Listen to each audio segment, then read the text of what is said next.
Good morning students. हमारा topic रहता था composition and structure of atmosphere. Last video में हमने किया था सब topic structure of atmosphere, homosphere, troposphere, tropopause, stratosphere और मेसोस्फियर। यहाँ तक का हम ये टॉपिक कर चुके हैं, इसलिए इसी डे को हम आज 7th डे हम रीड कर रहे हैं। यहाँ हम देख रहे हैं कि हेरोस्फीयर विषम मंडल के बारे में हम पढ़ेंगे। विषम मंडल हमने बताया था कि 60,000 किलोमीटर तक एरिया में फैला हुआ है। मतलब हमारा एटमॉस्फेयर मेन दो ही स्पीयर्स में फैल गया है, हेमस्फीयर और हेरोस्फीयर, सममंडल और विषम मंडल। ये 60,000 किलोमीटर लिखने का मतलब ये है कि 400 किलोमीटर से बाहर जाके यूनिवर्स कब शुरू हो जाता है हमें खुद ही पता नहीं लगता। इसलिए इसकी हाइट अप्रोक्सीमेटली जितनी हम कह सकते थे वहां तक हमने पहुंचा दी है। हेरोस्फीयर जो है वो आगे जाके सबसे पहले आगे जाके वो आयोनस्फीयर में इंक्लूड हो जाता है। Look at this diagram again. Ionosphere, ये जो है आयन का मतलब क्या है कि जिस तरीके से 160 किलोमीटर की हाइट पे हम जाएंगे, वो ये जो हमने बताया था कि जो 50 से और 90 किलोमीटर की हाइट तक मध्य मंडल खत्म हो जाता है, जो मेसोस्फीयर 90 किलोमीटर की हाइट पे खत्म हो जाता है, उसके बाद विषम मंडल ऊपर आ जाता है। और विषम मंडल की हाइट में हमने कहा है कि 90 से और 160 किलोमीटर तक जाने पर हमें इस लेयर और इस लेयर में कोई डिफरेंस नहीं दिखाई देता। ये लेयर और ये लेयर हमें डिफ्रेंशिएट अलग अलग करने के लिए 160 किलोमीटर तक का एरिया हमें कवर करना पड़ता है। उस एरिया में जाने के बाद हमें आयनोस्फीयर या आयन मंडल देखते हैं, आयनोस्फीयर।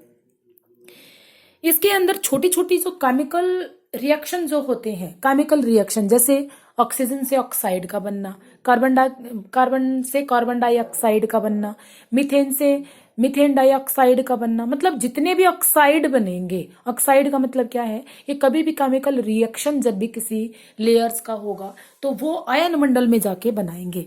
जैसे इसका एग्जाम्पल हम बता सकते हैं, नाइट्रोजन से नाइट्रो ऑक्साइड बनते हैं, ऑक्सीजन से ऑक्साइड बनते हैं, हीलियम से हीलियम ऑक्साइड बनते हैं, हाइड्रोजन से हाइड्रो ऑक्साइड बनते हैं। और ये लेयर के अंदर ये परत दर परत चढ़ते चले जाते हैं। ये अपने लेयर्स को बिल्कुल डिफ्रेंशिएट करते चले जाते हैं। इस लेयर के अंदर जब हम देखते हैं इलेक्ट्रिक चार्ज्ड होते हैं, कुछ विद्युत अपकण होते हैं। इलेक्ट्रिक चार्ज का मतलब क्या होता है, आयन मंडल में 160 किलोमीटर से और 400 किलोमीटर की हाइट तक हम देखेंगे। 400 किलोमीटर की हाइट तक हम इसमें चले जाएंगे। इसके अंदर जो है, इसका नाम आयन मंडल किस लिए रखा गया, क्योंकि इसमें इलेक्ट्रिक चार्ज होते हैं। सबसे मेन बात इसके अंदर क्या होती है, लाइव टेलीकास्ट किसी चीज का अगर आप देख सकते हैं तो आयन मंडल के अकॉर्डिंग देते हैं। फोन पे आप बात कर रहे हैं तो आयन मंडल के कारण कर रहे हैं, आयोनस्फीयर के कारण कर रहे हैं। अगर आपके घर में टीवी पे, रेडियो पे, टेलीफोन पे जो भी प्रोग्राम्स आ रहे हैं, जो लाइव टेलीकास्ट आप देख रहे हैं, वो सब इन आयोन्स के कारण होते हैं। ये 250 किलोमीटर की ऊंचाई तक इसका सबसे ज्यादा हमें असर देखने को मिलता है। इसके बाद धीरे धीरे ये इसका जो एरिया है वो बढ़ता चला जाता है। एक चीज का और ध्यान रखें, जब कभी शाम को अगर आप नॉर्थ पोल और साउथ पोल की तरफ जब भी चांद को देखने की आप कोशिश करें, कुछ चांद या तारों के चारों तरफ कुछ प्रकाश दिखाई देता है। उनके आसपास का एरिया जो होता है वो बहुत ज्यादा प्रकाश में होता है। कुछ एरिया में जैसे यहाँ सन है या आप देख सकते हैं मून है, ये इस एरिया में बहुत ज्यादा प्रकाश होगा और यहाँ कुछ एक प्रकाश की लेयर बनी दिखेगी। इसको आप लोग बोलते हैं अरोरा बोरिलिस और अरोरा ऑस्ट्रेलियस। जो नॉर्थ पोल्स की तरफ होगा वो अरोरा बोरिलिस होगा और साउथ पोल की तरफ होगा वो अरोरा ऑस्ट्रेलियस होगा। आयन मंडल में जो रेडियो एक्टिव तरंगे हैं या रेडियो एक्टिव वेव्स हैं वो पृथ्वी पे हमें भेजते हैं और ये चीजें इसी आयन मंडल में दिखाई देती हैं। उसके 400 किलोमीटर के ऊपर एक्सोस्फीयर या बाह्य मंडल, बाह्य मंडल की एक क्या है, आयन मंडल से ऊपर जाकर वायुमंडल की सबसे ऊपर वाली कह सकते हो या लास्ट परत, लास्ट लेयर भी इसको बोल सकते हैं।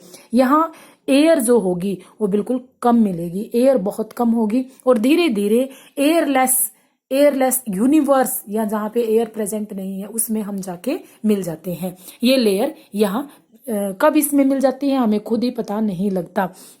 अब यहाँ आयनोस्फीयर में टेम्परेचर इंक्रीज होगा और temperature more than 100 degree Celsius exosphere में चला जाएगा। टेम्परेचर की यहाँ कोई बाउंडेशन नहीं होगी, 1000 सेल्सियस तक भी यहाँ टेम्परेचर जा सकता है। ये लेयर्स हो गई हैं एटमॉस्फेयर की, आपको ये अच्छे तरीके से करनी है। हर लेयर के बारे में आपने लिखना है और अच्छे तरीके से इसका क्वेश्चन बनाना है आपने। उसके आगे है weather and climate, last topic है ये हमारे इस चैप्टर का। वेदर और क्लाइमेट क्या है, मौसम और जलवायु।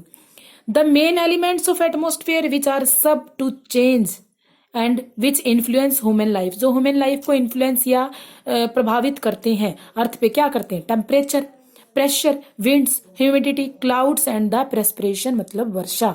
ये सारी चीजें ह्यूमन को कुछ ना कुछ इनके अंदर प्रभावित करती रहती हैं, that is the weather. Weather daily change होता है, इट चेंज डेली चेंज होता रहता है। जैसे कभी बारिश हो रही है, कभी धूप निकल रही है, कभी सर्दी के मौसम में भी बारिश हो सकती है, गर्मी के मौसम में भी बारिश हो सकती है। आज टेम्परेचर कितना है, कल टेम्परेचर कितना है, that is the weather. But the climate is the most important topic, this change the present for the long time. अब एक जगह का टेम्परेचर बहुत लंबे समय तक चेंज ना हो, लगभग कितने ईयर्स, 30 ईयर्स तक, तो वो वहां का क्लाइमेट बन जाता है। जैसे इंडिया का क्लाइमेट क्या है, मॉनसून क्लाइमेट। यहाँ फिक्स है कि जून जुलाई में आते आते मानसून आ जाएगी, सितंबर तक आते आते मानसून खत्म हो जाएगी, उसके बाद सर्दी का मौसम शुरू होगा, फिर धीरे धीरे मार्च तक की सर्दी रहेगी, मार्च के बाद धीरे धीरे गर्मी का मौसम शुरू हो जाएगा। कभी ऐसा तो नहीं हुआ कि जून जुलाई में कड़ाके की ठंड पड़ना शुरू हो गई। लगभग पिछले 30 सालों तक अगर यही टेम्परेचर सेम चलता रहे तो वो वहां का क्लाइमेट बन जाता है। वेदर डेली चेंज होता है और क्लाइमेट लंबे समय तक चलने वाला प्रोसेसिंग है। आपको ये कंप्लीट टॉपिक कर लेना है। क्वेश्चन आंसर पे नजर डालें, कल ये क्वेश्चन करवा दिया था, draw diagram of structure of atmosphere. आज इसको इनके साथ इंक्लूड करके कंप्लीट करेंगे। Draw the suitable diagram for the storage of the structure of the atmosphere and label it and describe it. आपको डायग्राम का जो पिक भेजूंगी उसका बनाना है, इनको डिफाइन करना है और इससे क्लियर आपको लेबल इट करना है। लेबल इट का मतलब है कि इस डायग्राम के अंदर कहाँ टेम्परेचर इंक्रीज डिक्रीज क्या हो रहा है, कितने किलोमीटर पे, ये सब आपका लेबल्ड हो। इसके साथ differentiate between the weather and climate एक क्वेश्चन और इसमें ऐड कर लेना। Thank you, have a nice day.